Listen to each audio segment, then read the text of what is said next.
Magandang hapon, ngayon po ay araw ng Martes, April 11, 2023. Update po muli sa lagay ng ating panahon. Bagyapan lumakas ang bagyong Amang habang papalapit po sa Bicol Region na may taglay ng lakas ng hangin na 55 km per hour at pagbugsong 70 km per hour.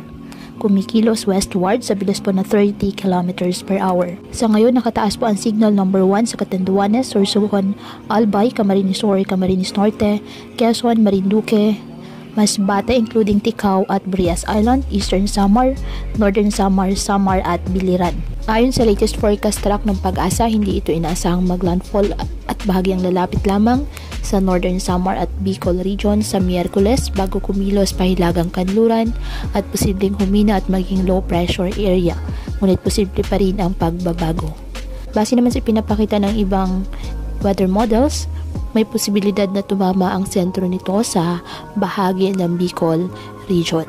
Gayunpaman, ang trough nito ay patuloy po na magpapaulan sa malaking bahagi ng Bicol at Eastern Visayas ngayong araw at sa Calabarzon at Southern Luzon naman sa araw ng Miyerkules. Dahil sa bagyo, may gale warning ngayon at delikado sa maliliit na sasakyang pandagat ang pumalaot sa silangang baybayin ng Catanduanes at Eastern Samar, maging po sa northern at eastern coast ng Northern Samar. Ngayong araw ay saka namang pag-ulan silang bahagi ng Cagayan Valley Region, Quezon, Mindoro, Masbate at Eastern Visayas at sa hapon uulanin po ang ilang pang bahagi ng Bicol Region at Eastern Visayas.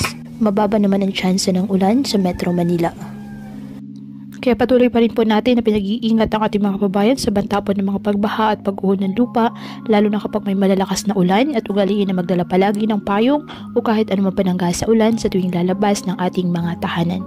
At yan po muna ang update sa lagay ng ating panahon ngayong araw. Muli patuloy po tayo na mag-ingat at palaging tandaan, God loves you. Stay safe and God bless.